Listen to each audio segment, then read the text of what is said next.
Welcome back to Context. We are joined this afternoon by Eddie Smith, LSU hitting coach. Really excited to have you here. Thanks for joining us. Absolutely. Thanks for having me on. Let's dive right in, Coach. If you don't mind, take us through your background as a coach. How did you end up coaching to begin with? How'd you get your first job? How'd you end up at LSU as the hitting coach? Well, my dad was a high school basketball coach and athletic director. So I was crawling around. I was going to practices in the gym. I was going to football games, going to baseball games. And I think I always saw things through the lens of a coach because of my dad's influence. And, I think I was pretty set on always going to become a coach myself. I think it was something that I knew I wanted to do pretty early on. I think I always saw it probably being at the high school level. I thought that, college coaches, it just wasn't really a profession that people actually got to do. It was like something that people won a lottery and, that's how they got to have the coaching part be their full-time job. And, I've been fortunate. I won that lottery. The day after I got done with my playing career, I got a coaching job in college baseball, and I've been fortunate to stay in the college game ever since. It's taken me from the University of Virginia to Santa Clara University, back to my alma mater, coaching at Notre Dame, back to my home region of the Northwest, being a head coach at a junior college at Lower Columbia, and then now to Louisiana, Tulane for 2 years, and now in year 2 at LSU. So it's been a wonderful journey. Wow, that's a lot of different stops and probably a ton of information to glean from each of those as you continue to build your vision and your mission and what you're about in your program. And it's funny that you mentioned your dad being an AD and a basketball coach and you growing up in the gym. My mother was an athletic director and I grew up crawling under the bleachers looking for change after the games and then ended up like your dad, high school AD and basketball coach. So yes, a little bit in common there. I'm curious in regards to when you finished your playing career at Notre Dame and you ended up right into college coaching, what did you realize immediately that you still had to figure out going from athlete to coach? Well, I think one of the biggest transitions for me was, as an athlete, you're committed to your sport for the 3-4 hours a day, whatever it might be, between weights and practice. Whereas a coach, if you want to be great, if you want to beat the competition, it's an all the time thing, 24 hours a day. And this might sound crazy, but if it's not 365 days a year, it's 360 days a year. You're on all the time. You're on call at all times. And if you're not thinking about how to get your program better, somebody else is, your competition is. And so as an athlete, that rest was critical because you're performing physically. As a coach, certainly you got to get rest. Certainly you have to have some outlets away from the game, and you've got to get sleep and take care of your body physically. But when it's, sun up to sundown or you're awake, you're on the clock. And I think that was a big transition going from player to coach.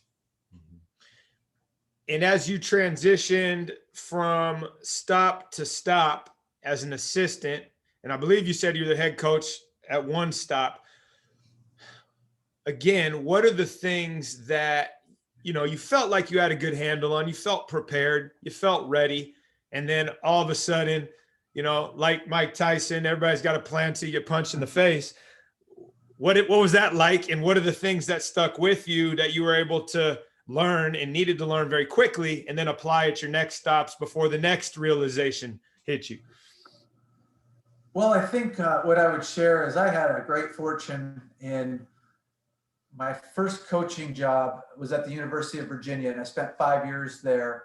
And I worked for Coach Brian O'Connor, who was just a phenomenal leader, and not only a phenomenal leader, but he was a developer of people on and off the field, including his coaching staff. And so I think that was a blessing and a curse all at the same time, because I learned so much from him. What an absolutely unbelievable opportunity. The guy has gone on to, become one of the winningest coaches in the ACC's history. He's won a national championship. He's done incredible things. To, learn from somebody like that, it'd be like getting an internship and working for Bill Gates in your first job, and unbelievable experience. I think when you start off with an experience that's that good, you think that everybody else just does it the same way. And it's not the case, And so I think that what I learned from him is just the importance of a clear message to the team, to the entire program, day in and day out. I think setting that bar high, never lowering it for anybody, no matter how good they are. Deciding things based off of a set of principles that, hey, the right way is the only way to do things in our program. Mm-hmm. And just not changing that, and having the players and the people within your program change for the program rather than you change the program for the individuals. Mm-hmm. Those are the things that I really take away from that experience working for Brian. And, I think that I've had steps along the way, and in my own experience being a head coach, where I reflect of, hey, maybe I didn't run that hard line as hard as I should have in this situation, and I maybe sacrificed some principles because the player was really, really good, and it comes back to bite me in the end. And I think that if I could say anything, it's, hey, do the right thing, and establish what that is for you and your, and hold everybody to it. That'd be the theme that has stayed true, no matter the level, no matter the place, no matter the time. Mm-hmm. Yeah, no, our longtime school chaplain back into my era always said to us, you want to make sure you choose the hard right versus the easy wrong. And, that's a message that gets repeated to our students often. And I think that's what, you were able to glean out of that experience.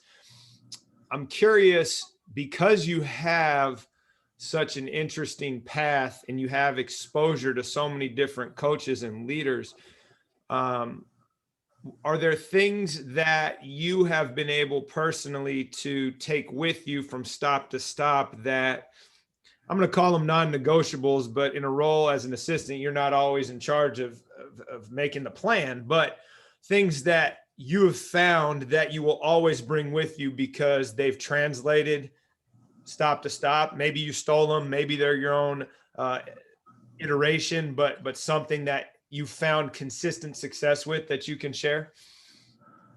Absolutely. I think every stop has had a lot of learning moments within it.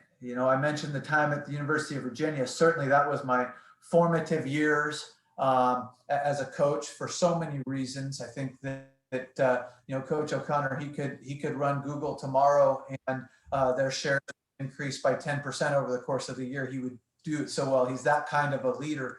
But I look at other stops when I was at Santa Clara, for example. What I learned there was just the value in today's age. And this was 2011 and 2012. And so this is multiplied tenfold since then even, but the value of using different media forms to get to players, to connect with players. Now that's leaking into recruiting. We see it all over the place with the digital videos and pictures and infographics that we have to use on the recruiting side, but that can be really effective in the coaching side. And I look back, our coach at Santa Clara did a great job with that. I think that another thing that to me is a non-negotiable is just, the ability for coaches to tell the truth and speak from the heart to their players that they're coaching and to the players that they're recruiting and to everybody else in their program. I think that's something that it's just so important. It's just so important because the second that trust is lost with the players or a story is told during the recruiting process that doesn't form for the player when they get on campus, that trust is lost. And when you're going to try to compete for something, when you're stretching yourself so far outside of your comfort zone, there's going to be an underlying trust that is so deep that it can't be wavering in times of the battle, in times of challenges and adversity. You got to have that kind of trust. That's a rock that you cling to as a group. And I think that when I think of the good leaders that I've been around, it's been much more of a under promise, over deliver mentality than try to sell, and hope it works out. Right. And I would imagine the significance of that is even more pronounced when you have others that are, selling versus just, hey, here's how we're going to do it. And if it's not right for you, that's okay. And getting that out on the table in advance so that people are opting into your program versus being sold a bill of goods, so to speak. Oh, there's no doubt about it. I mean, in my experiences, that's the only way to go on the recruiting side because, maybe there's some disappointment on the front end where you don't get a player. But if you really can go out there and promote what your program is all about and have it come from the heart and have it be real on the front end, on that recruiting side, the transition for that player from high school to college or junior college to college is going to be so much smoother. And then again, when that, to me, teams are defined when that adversity hits. And when that adversity hits, if you can look that player in the eye and that player understands this and believes this, hey, this is exactly what we talked about. We are going to provide for you in your experience here in our program. That player, he's going to go that extra mile. He's going to find a way rather than an excuse. Yeah. And, the cliche that culture eats strategy for breakfast, and you got to live your culture every day. You got to walk that walk. You got to fight for it every day. Leads me to my next question, which is, what's the best thing you do in your program that you feel has the largest ripple effect on your culture and sustaining that? Well, I think that Coach Mainieri just does an incredible job of setting expectations for the players that are crystal clear and holding the players accountable to those expectations day in and day out, year in and year out.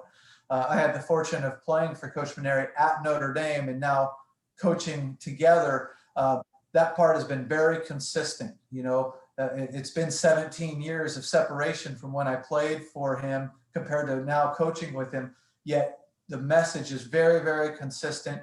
The way the message is delivered is very, very consistent. And quite frankly, the results have been very consistent throughout his career. And I think there's a lot of correlation with all of that. Mm-hmm.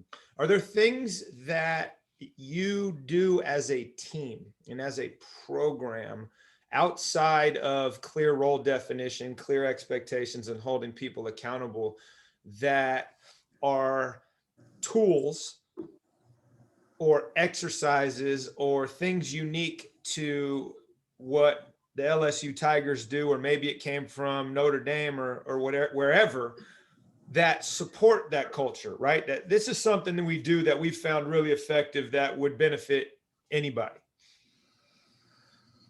Yeah, there are some things. What I would say is the most successful programs I've been around, they've all done things intentionally within the team, within the structure of the program to create that culture. One thing that I would say here is LSU is a special, special place.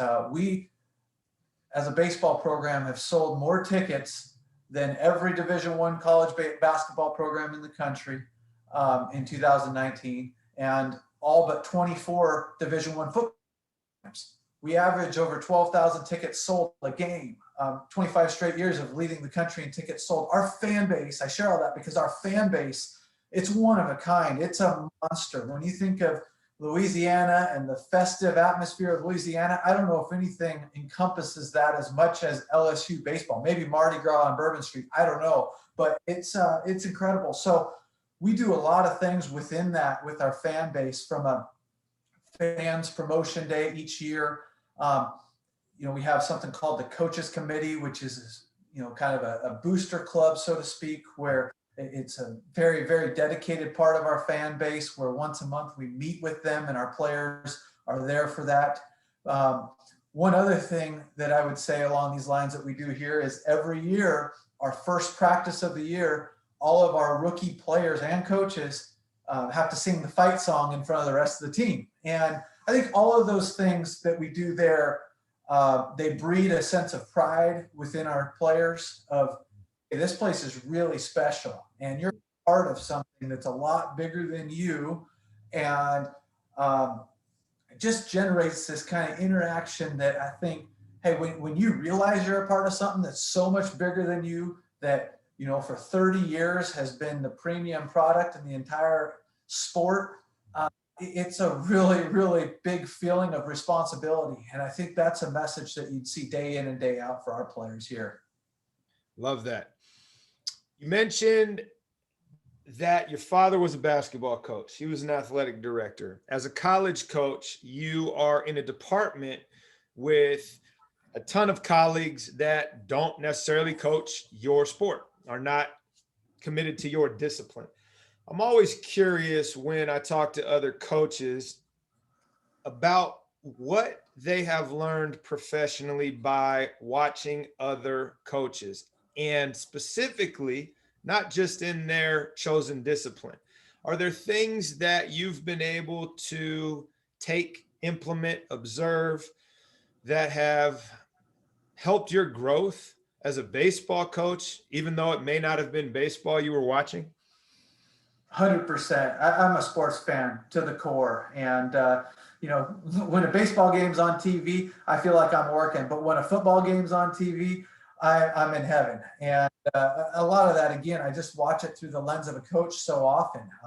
There are football coaches all over the country that have had huge, huge influences on me. Some that I know, some that I don't know that well at all. You know, I'd say that one of the great fortunes I had was my first year here at LSU was potentially the greatest college football team in the history of the sport. Seeing the energy that Coach O brought every day to that team was incredible. Some of the assistants, you know, and the way that they all interacted, it was the truest form, in my opinion, of just seeing all these really, really good parts come together to make a whole that was even better. And I took a lot away from that team. I really did. And, you know, all of them remained so humble. They put the team first. And I know that all starts at the top. And, you know, seeing that team that year was really, really cool. I'm also curious. My office looks out at the pool, so I watch a lot of water polo practice. And as a basketball coach, there's a lot that translates. And so often I'm sitting here talking to the polo coach while he's running practice, just picking his brain about what they're doing so I can implement some things. Is there anything over the course of your career that you have specifically taken from a sport that is not baseball and found a way to apply it in your own coaching? Yeah, you know, one thing I did when I became the head coach at Lower Columbia is we had stickers on our helmets that were rewards for the things that don't necessarily show up in the box score. You know, you see these all the time on football helmets. Mm-hmm. I love the sport of football, as I just mentioned. I played in high school as a fan. If there's a sport I could watch, it's football. There's no questions asked. And I love players who played football. They have a little bit about them. They've been knocked flat on the ground before and had to get back up, physically speaking. They've played in atmospheres that are unique. And there's so many things that just transcend from one sport to another when it comes to that team component. I want our players playing with the toughness of a football player and that mindset and that attitude that, hey, if I want it, I got to go take it. Mm-hmm. And so that was part of why we implemented these when I was at Lower Columbia. You know, it was to reward tough actions that happened on the field. Things that, you know, maybe they show up in the stat sheet, but it's not the part of the stat sheet that the general public's looking at very often. And so, you know, it was pretty cool. By the end of the year, our players would all have helmets that had stickers on them. The players who really did some of those less tangible things would have helmets that were really full. And, you know, it's something I was able to take with us. When I was at Tulane, we did the same thing. They still do it at Tulane. They still do it at Lower Columbia. And here at LSU, we're doing it again. So certainly stole that right off the backs of football coaches who have been doing it for years. No, that's awesome. Helmet stickers for baseball. We've got a championship belt for taking charges on our basketball team. And so you'll see our guys after it happens doing the the belt deal from the Aaron Rodgers Packers quarterback. But love that example. Thanks for sharing that. I just think there's so many things out there that we often don't look at because it's not our sport. And I'm always curious what some of those are. As you have progressed over however many years this is now, you can name it when you give the answer here, but how has your approach to coaching changed throughout your career? Oh, it's completely changed. I think when you're 22 years old and you don't get that call on draft day to go play professional baseball and your college eligibility is run out, you get into coaching because you love the game, and somewhere deep down inside you don't know anything else, and you like to compete, you love to win, and that's kind of all you think about. I think this was really a big turning point for me when I became a head coach for the first time, in that you start to realize that coaching is so much more than just winning a baseball game. When you're coaching, you're with these players more than any other person in their lives at the college level. And as a high school coach, you're more influential on these players than anybody else in their lives other than maybe their parents. I had a lot of coaches who were so influential on me. I understood it in the moment to a certain extent, not at all to the extent that I started to realize when I was 25, 30, 35 years old. And I think that, I still really want to win. I can't stand to lose. I think it goes hand in hand when you teach players skills of being accountable, showing up on time, working together, relentlessness, overcoming adversity, all the things that come along with being a great player, being a great team. More importantly, they go along with being a great person. And, I think that it's something that now in year 16 of coaching, I want to win. I don't want to discredit that one bit at all. In fact, I go nuts when we don't win, and I won't feed my family if we don't win. But with that being said, I truly, truly, truly believe that winning really starts with transforming and developing the whole person. Yeah, I would agree with that. And you mentioned the time spent of coaches with their athletes, and, they may be the most influential other than their family. And I would say, hey, look, in my house, I got 2 high school age kids. When I need something done, I talk to their coaches because they're not listening to me. And so it's very much that case where the influence that we have as coaches often goes beyond what we realize, and that our athletes are always watching. They take our cue from us. And even in our best and worst moments, we're on display. And so I think that's really important to notice that you didn't talk about strategy at all and how you've changed as a coach. It was, no, this is about people development. And that's what sports do, right? It provides a vehicle to teach life skills, leadership, how to be part of something bigger than yourself. And that's clear in what you just shared. Yeah, very, very important.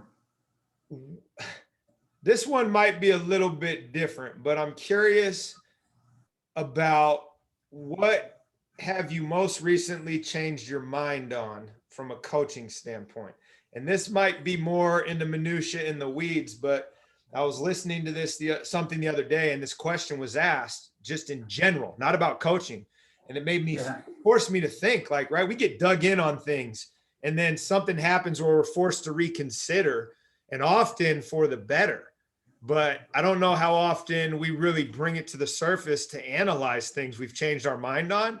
Yeah. But with teenagers in the house, like, I'm often in these arguments that, like, oh, I get it at 17, how everything works. But I'm curious from a coaching standpoint, right? What have you most recently changed your mind on, if you can think about that? Yeah, I think the development in coaching is such an important thing.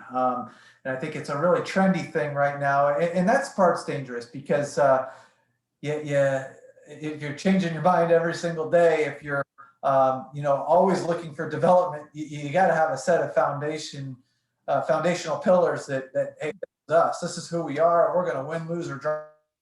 But obviously, if you just sit there and stay stagnant, probably in any sport, you're going to get passed by. And, I think for me, one of the biggest things with that, probably over the last 5 to 10 years, has been a big evolution on this is I think when I first started coaching college baseball, there was a big feeling and there was a big, kind of idea that you come into a college baseball program, you choose that college baseball program because you believe in the program and the coaches. And when you're in that program, the only people that you listen to is that coach, that head coach, that pitching coach or hitting coach, depending on what position you play. And anything else would almost be treason, And with that said, I think I've really come probably about 180 on this, where in today's day and age, you've got more information available for players than ever before. And I think as a coach, I've got to provide that same information for a player and say it in 10 to 15 different ways till it finally clicks for the player. And I just know that I can be most effective as a coach if, rather than just saying the same thing the same way over and over and over again, I might say it 3 or 4 different ways. I might show them a video of it being done by a professional baseball player, or even another coach on Twitter trying to say the same thing I'm saying in different words, with a different visual, with a different voice, and then it finally clicks for that player. And I think it's a dangerous era we live in. I think one of the biggest challenges that players who are in their teens right now have is that they've got so much information. They've got a travel coach, they've got a high school coach, they've got a hitting coach, they've got a secondary, they've got their dad, they've got their Legion coach. Now they've got their college coach, they've got their agent, and they've got their advisor. Mm-hmm. Listen to. Right. I see too many players looking for mechanics to be this magic sprinkling dust that's going to make the best hitter in the world overnight. Too many players trying to make one swing, it's good, one swing, it's good, and then hit a ball off the end of the bat, it's a bad swing, and now they want to fix everything in their swing rather than just saying, I'm a great hitter, I'm going to hit this next one hard. In a sport where, hitting, if you hit a ball hard 3 out of 10 times, you're going to be an all-star, maybe Hall of Famer. And it's a balance. And I don't want to take away from that balance, but I think that I've come from one end of the spectrum, and the industry has come from one end of the spectrum to me probably being more in the middle of the spectrum of, I've got to be more resourceful for our players and not just say the one thing one way and say, this is the only way we say this in our program. We're going to say this multiple ways so I can connect to 18 different hitters that I got to connect to every day. Yeah. And I would say that's a cultural change in the however many last number of years, that learning differences are real. And, people who are doing the instruction, whoever that might be, are going to find more success in the information landing if they can identify what medium works best for each individual kid, right? Maybe the literalist needs to have all this extra information, and the conceptual kid just, hey, point me in the right direction and let me figure it out. I was watching the Champions golf thing with Tiger and Charlie Woods this weekend, and he was talking about, look, I give him 2 instructions: hit the ball in the middle of the face and hold your follow through. Outside of that, I don't really give him much. And our softball coach here has long been a proponent of swing as hard as you can without falling down, and work from there to find whatever other adjustments that need to be made. So I love that you're now thinking in terms of, hey, what works for this kid might not work for this player. If you were starting over today, right? You said 16 years in, and you could give your younger self advice and invite that individual at 22 to consider the expertise that you now have. And it's like, hey, younger Coach Smith, here's the keys to the test. You're going to have to go through all these experiences, but here's a couple of things that will allow you to shortcut this. What would you counsel your younger self to think about? I think the biggest thing with that would be just always make sure you are where your feet are.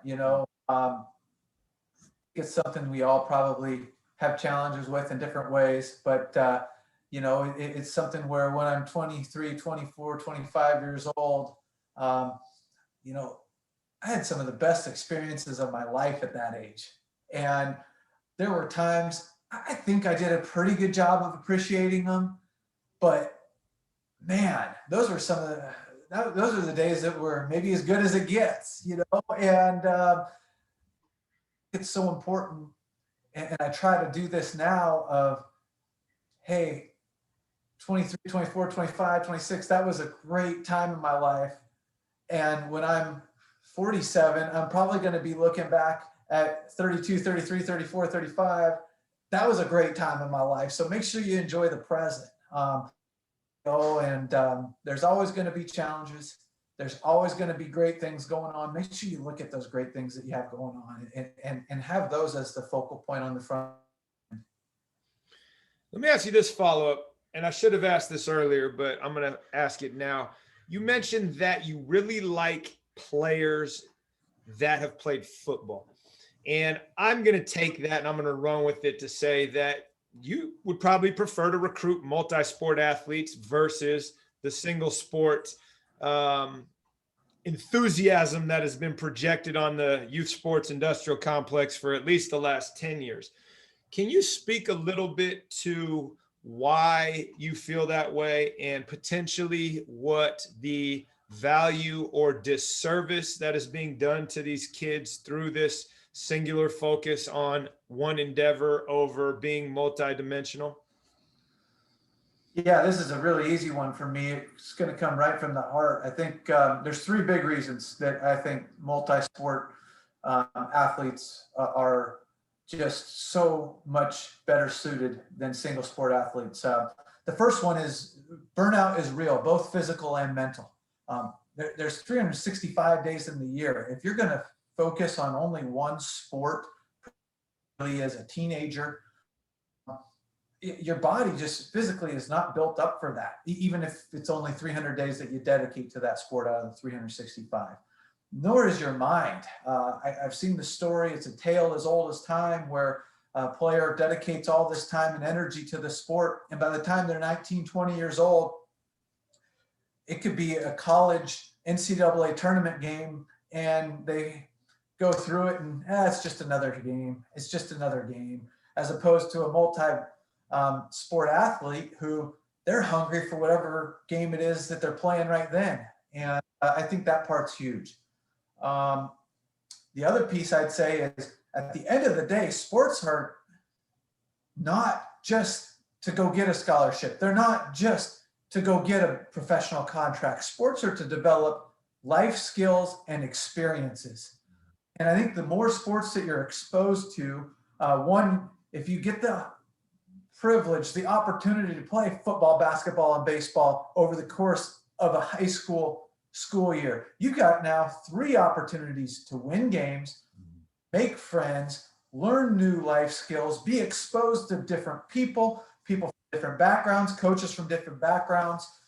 That's 3 times as many as a single sport athlete. And I think that's so, so important. And then the last piece, it kind of goes hand in hand with, the value of that experience is that when you're playing multiple sports, what I've experienced is those athletes play for the love of the game, the love of the team, and understand that team concept in a way that individual sport athletes, players that only play one sport, I think you lose some of your development toward the team concept.